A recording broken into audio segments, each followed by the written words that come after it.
What is up, guys? The Leafs Convo at it once again for Oak Ridge Ford in London, Ontario, oakridgeford.com. It is Tuesday, February 9th, 2021. Norm in London, Mike in Buffalo. The Leafs 3 straight wins after a 3-1 victory over the Canucks in Toronto. 10 wins on the season now. They lead the league in goals scored.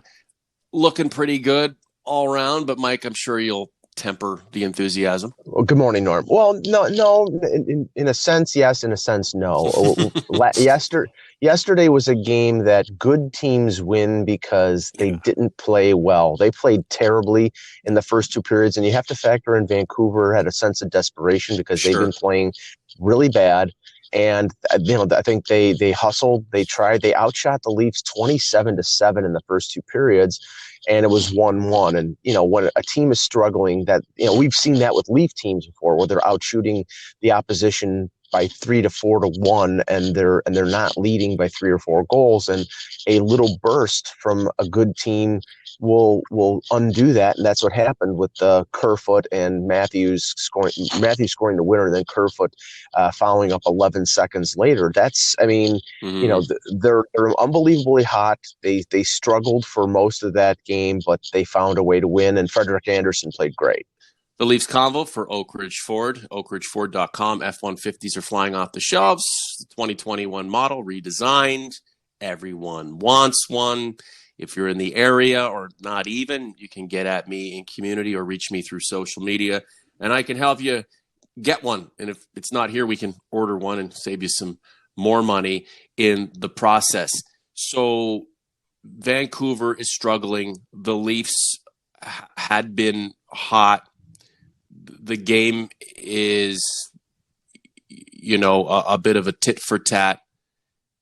It's a recipe for a kickstarting of the malaise into something better for one team, or the opportunity for another to continue picking up points and doing well. It just goes to show just how vulnerable the Canucks are, in that they couldn't get over that hump. And 11 seconds later, after almost getting one of the 3 from the Leafs, it goes the other way around. The Leafs continue on and take on a Montreal team that's just about as hot as they are. And Vancouver, with its tail between its legs, has to go back to the drawing board and figure things out. Them's the breaks, and that's the game these days. Yeah, in this division, you have to sort of overcome these little hiccups to be able to earn points, because points are going to be, every game is a 4-point game. So it really is extremely important that you don't slump for long. And if you do slump like Vancouver is, you might be out of the race pretty quickly. The thing about last night's game is, Frederik Andersen kept the Leafs in that game through 2 periods. And then, the team woke up and finally, showed the impetus to get the victory. On the broadcast, they seem to think, and maybe this is something that's logical, they may have been looking forward. This was a trap game after beating Vancouver 2 games in a row, and they may have been looking forward to Wednesday when they play the Canadiens, because right now it's 1-2 in the North for these 2 teams, and that's an extremely important game. So I don't know if that's the case or not. All I know is that the Leafs really hadn't played as badly as they did in the first 2 periods all season, but they were able to overcome that. When you're playing the same team night in and night out, you have to expect that at some point you're going to tune out, especially when it's not a best 3 of 5 or 4 of 7 leading towards what you hope is a Stanley Cup. We're still early in a season, and you've seen the damn Canucks 3 nights out of the last 4 or 5 days. It starts to wear you down a little bit, and that's where the Canucks need to take advantage of the repetition. They weren't able to. The Leafs with the firepower they got the points. These are new times for the NHL because of this configuration due to COVID. So it's new for us. It's new for the players, but they have to adapt. It's not just tune out, it's the opposition gets used to what you do. I mean, when you're playing Vancouver 2 times a year and you play them once in November and once in Yeah. March, you sort of figure, you sort of forget what they have to, what the other team is doing. You don't recognize their line combinations or their tendencies or their defensive pairings.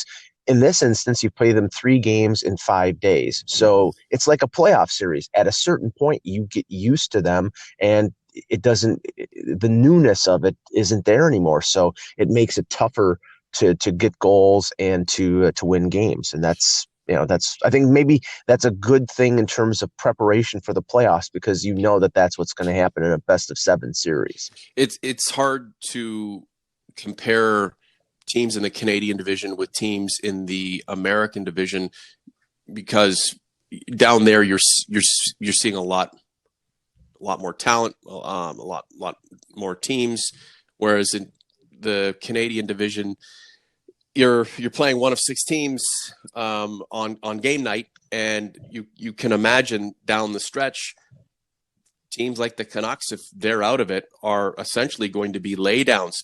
They're going to lose. It reminds me of a baseball series where you have the Yankees 30, 40 games over 500 taking on a team that is the Orioles. Yeah, the Orioles. They're just light years behind them. It's a 4-gamer. The Orioles may win 1, but the Yankees are going to take 3 of 4 just because. So the Leafs have to take advantage of that. And sure, there's going to be criticism. Hey, it's not the Leafs' fault. It's not Vancouver's fault, the Canadiens' fault, or any of the Canadian teams' issue that this is the way the league is configured for now. They just have to make the most of it. And when the playoffs begin, use the momentum they've developed to catapult them on to bigger and better things. This is the Leafs Convo for Oak Ridge Ford, Norman London, Mike in Buffalo. If you're listening to us on YouTube, hit the like button on this post. Why not subscribe too? We'd appreciate you guys coming along for the ride. We're really just getting started in the same way the Leafs are. Austin Matthews with his 11th goal. That was a snipe from his buddy Mitch Marner. I think Austin Matthews is going to win the Rocket Richard Trophy in 56 games. Can he score 40 goals, 45 goals? I think he can. Now, a question from golf and squash guy. Did you change your name? I think you did. Mike, I'd like to hear your opinion about whether you have any concerns whether Austin will re-sign in Toronto. Well, that's 4 years down the road, so I'm not going to worry about that. Are you not on pins and needles? No, I mean, I believe me. There's been the whisper campaign. Well, he's going to sign in Arizona after the. Why? Yeah. I honestly, it's like, okay, he's being treated like gold in Toronto. They're surrounding him with a team that hopefully over the next 3 or 4 years will be in the mix for a Stanley Cup. They have the unlimited resources, and you're going to go to a team that can barely put 8,000 fans in there when there is the capability of doing that, and a team that could be in Houston by the time Austin Matthews qualifies for unrestricted free agency. So I'm not going to worry about that. But the question about the Rocket Richard, I think he could win it, but I honestly think that the focus for Matthews and the Leafs is success in the playoffs. I mean, yes, he would like individual glory, and he can score goals like Pasternak, like Ovechkin, but when it comes down to it, I mean, do you think he's going to exhaust himself to win the Rocket Richard and then fall flat in the playoffs? Ideally, he wants to score the goals he can score and then hopefully get the Leafs into a deep run into the playoffs. Is there any player in the league who scores with more ease than Matthews, though? Well, that goal on Saturday, the one where he basically went through the Canucks defense, it intercepted the puck and then went through Matthews. Yeah, but the thing is, you notice, and I think a lot of people are noticing, his stick handling this year. I mean, it was never bad. Is top notch. It's like he's much quicker in terms of handling the puck. In terms of his shot has always been ideal, but he seems more deft in terms of handling the puck. I've seen a couple of instances this year where he's just weaving through players and handling the puck very quickly and very succinctly. So I think he's definitely like Sidney Crosby. every year there's something that he worked on, that he improved, and I think Matthews has taken that to heart. Well, he's on a mission, and personally for him, there has to be determination. Winning the Rocket Richard Trophy is part of that determination, but ultimately that will set the stage. His success and team success will set the stage for greater success, playoff success, and then the ultimate success. You know, the last show we did, we were hyping up Wayne Simmonds, and then we got word of the injury. We cursed him. That we of course we cursed him. What is it about Wayne Simmonds that everyone seems to love? Like, this guy automatically is endeared to the fan base, whether it's, you know, the idea of Wayne Simmonds, the Toronto guy coming back, and it happens every season. Somebody from Toronto comes back to the Leafs, and most players in the history of the game are from Canada. Most of them are from Ontario. Most of them are from Toronto. So mathematically, these guys are going to end up on the biggest team in the game. But there's something about Wayne Simmonds that connects with fans, and this guy throws them. He fights. He's tough. Mm-hmm. And for as much as there has been a movement to get away from the physicality of the game and to shame those who like that part of the game, the throwback style, this rough and tumble player is beloved. Well, I think Leaf fans are smart. Every team that has won the Stanley Cup over the last few years has had a physical aspect to them. Mm-hmm. Pittsburgh had Ryan Reeves, but they also had sort of team toughness. St. Louis, they had, again, team toughness. They had players that would throw, but they also had players that would throw body checks, and you need that in a playoff situation. Obviously, Boston is a perennial contender because they have high-end skill, but they have high-end physicality, and they have toughness throughout the lineup. I think that Simmonds is a representation of, well, that's what the Leafs need. They need two more Wayne Simmonds in the minds of most fans. Now, Are they going to get those players? Probably not, but he's a symbol of what, you know, they've had in the past with Wendell Clark, with Darcy Tucker, with guys who would throw when need to, but had the skill and the ability to be physical, throw checks, and score. And they need those players. And I think that Leaf fans realize that that's the key to them having success, is players who will pay the price. And Wayne Simmonds will pay the price. Now, he's out 6 weeks. It's a broken wrist. It sucks because he was playing his best hockey in a couple years, but he will be back. And, you know, you can look at it positively in this respect. He's going to miss 6 weeks. He'll be well rested when he comes back. So hopefully you get the same Wayne Simmonds that we've seen in the first 12 games. And once the Leafs get on the cycle of playing the same damn teams all the time, they're going to figure it out, and you're going to have players like Thornton and Robertson come back into the lineup, and then other players, you know, second, third line guys who will emerge. It's a collective, right? Even if Austin Matthews or Mitch Marner go cold, someone else is going to pick up the slack because this team has so much firepower. A couple more comments from community, and then we'll wrap it up here. Paul O'Neill, Matthews celebrating Simmonds' goal the other night tells you how positive the dressing room is. That's for sure, Paul.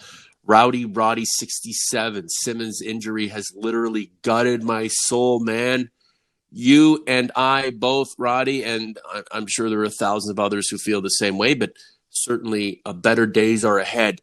You know, when I flip through the highlights on television, Mike, you know, there's hockey on Sportsnet and TSN and, you know, Hockey One and NHL Network. Every damn night, there's a fight. They're throwing them somewhere. Mm-hmm. Is this to be expected, especially in the Canadian division when these teams see each other so often? Yeah. They're getting frustrated. They've had enough of each other already. I said at the beginning of the season, familiarity breeds contempt, and you saw it last night in the Ottawa Edmonton game. Oh my gosh, Jujarkara and I can't remember the one Ottawa player went at it, and then it was Austin Watson. Yeah, Austin Watson is right. And then it was Goodbranson and Zach Cassian with a heavyweight bout. Murphy. So it's like, well, yeah. And I mean, we've got 9 more Edmonton Calgary games. You don't think those are going to be bloodbaths?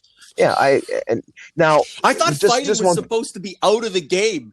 And No, OG's Converse, what do you think about this?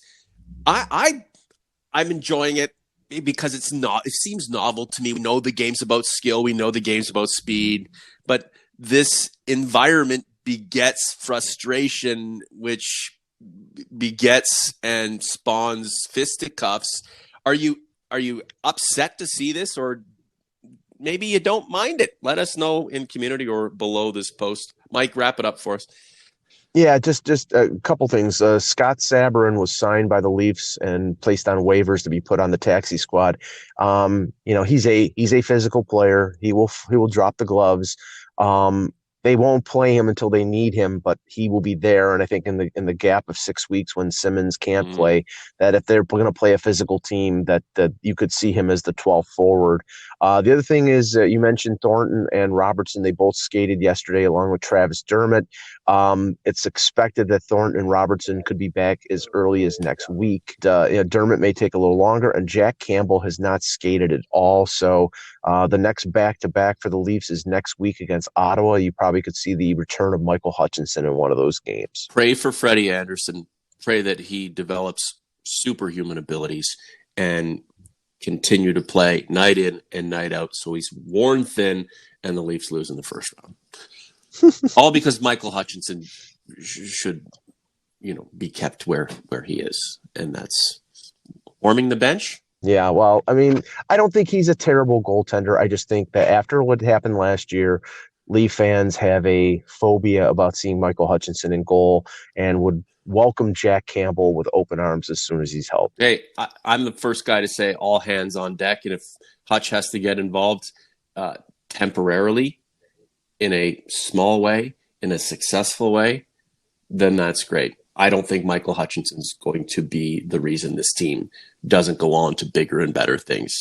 There's too many great players on this team. It's layered wonderfully. The time is now. Michael, thanks, buddy. Talk to you soon.